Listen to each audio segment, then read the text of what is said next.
In 2004, UK developer Creative Assembly created Rome Total War, a PC strategy game that was released to huge critical acclaim. Fast forward to 2012 and the developer is once again revisiting Roman history with Total War Rome 2.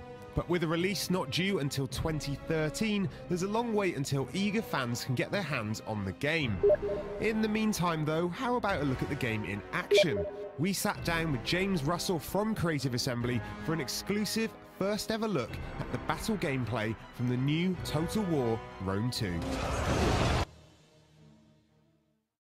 2 years have passed, and the walls of Carthage still stand, and they will continue to stand while Rome relies on ineffective commanders and a rabble of broken men. We are wasting coin and men on a futile... Rome must command respect. We must command respect. Respect will not feed Rome's people. Honored senators, I move that we end the siege of Carthage and turn to civic matters. Senators!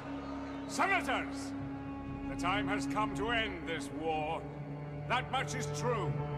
But end it with blood and fury and glory for Rome. What we're showing here is part of the siege of Carthage in 146 BC. The city had been under siege for several years, and we're going to see old Scipio's grandson, the young consul Scipio Aemilianus, command the final assault on Carthage.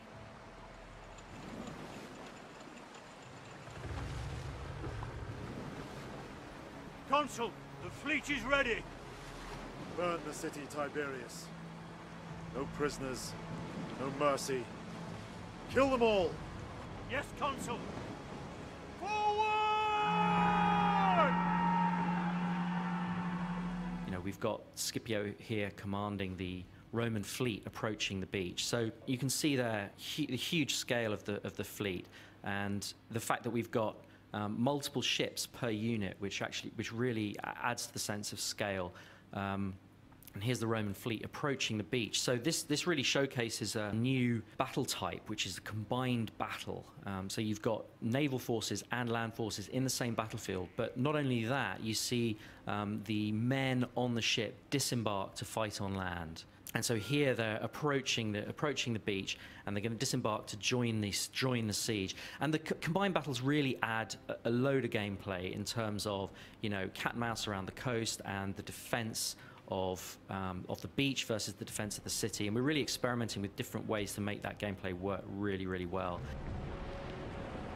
So here you see the guys disembarking onto the beach.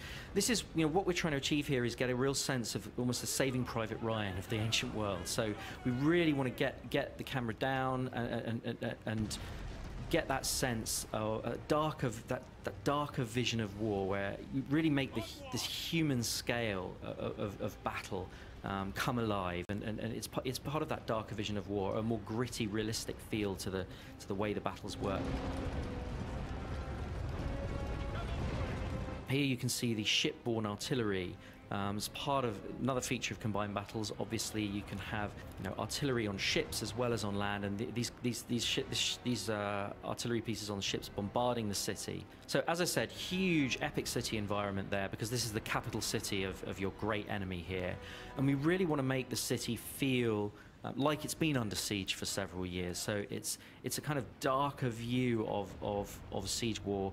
It's not, you know, a kind of fresh city that we've had before. It's damaged, it's worn, it's dark, it's smoking.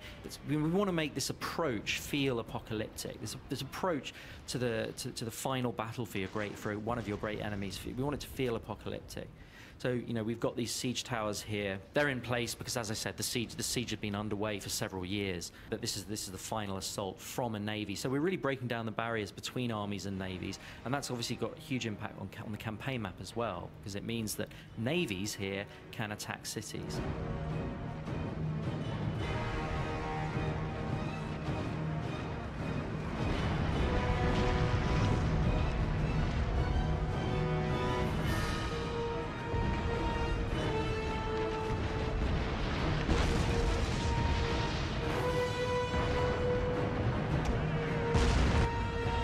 This is the tactical view, the tactical overview. It really helps the player orient themselves in these larger city environments. We don't want the player to be controlling the game from this perspective. It's really an orientation tool. We want the player to be able to understand what kinds of because there are very specific relationships in terms of, you know, one particular unit might be strong against another unit, but not against the third type of unit. We want the player to understand what's going on the battlefield. We want the player, particularly in terms of, you know, the spatial awareness. We want the player to be able to understand what's going on and see threats and where they're coming from, but absolutely not to control the battle from that perspective. So this is an example of our unit camera, and we're really experimenting with ways to get the player down into the action. Prepare for battle, men.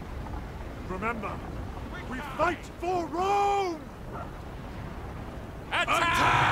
Destroy them! Rome! Glory to But it's Rome! part of humanizing the combat and really bringing out the idea that these thousands and thousands of men, each one is an individual fighting his guts out. And so we've got things like facial animations, emotional interactions between men, that really helps bring out that sense of warfare at the human scale as well as the ground scale. This huge city obviously has multiple capture points. That's something we haven't had before. Where previously you'd have a core battle for a central plaza, but Carthage here has several different capture points, and that means that the gameplay is completely different inside the city. You've got a much better sort of sense of cat and mouse because you've got a reason to have multiple breaches so that you can capture different points.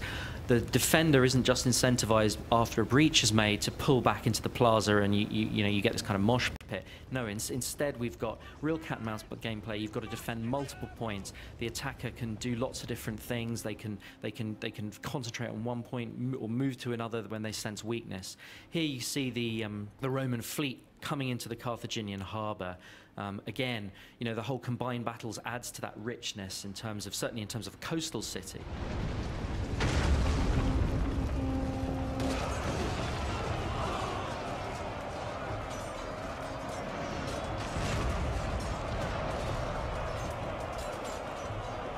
You know, in Shogun, you've got individual samurais seeking out other samurais, and they have this sort of elegant swordplay.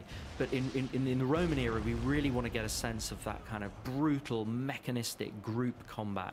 You know, particularly for the Roman legions, you know, that kind of meat grinder style, that mechanized style. We really want to get a greater sense of sort of visceral impact. So I think, it's part of making the game feel more visceral and have a slightly darker, grittier feel, certainly in terms of the battlefield.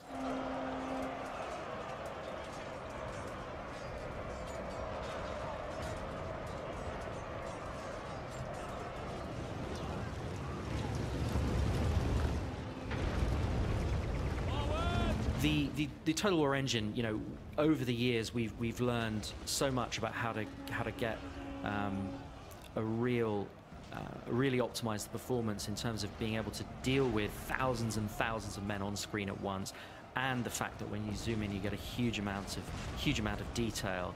But we also want to make sure that the game, as well as taking advantage of the best that the most powerful machines have to offer, we also want to make sure that, you know, the game's playable on lower end machines too. So our goal is to make sure that the game has the same minimum spec as Shogun 2.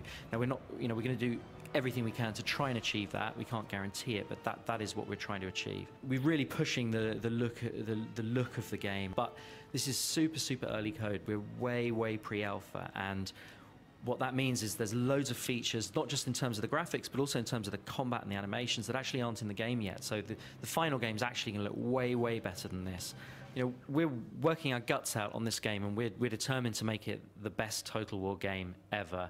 We've got a huge budget for the game, about 40% bigger than anything we've done before, so we're absolutely determined to make it the most epic Total War title ever. The bad news is we're not going to be releasing until the second half of 2013, so late next year.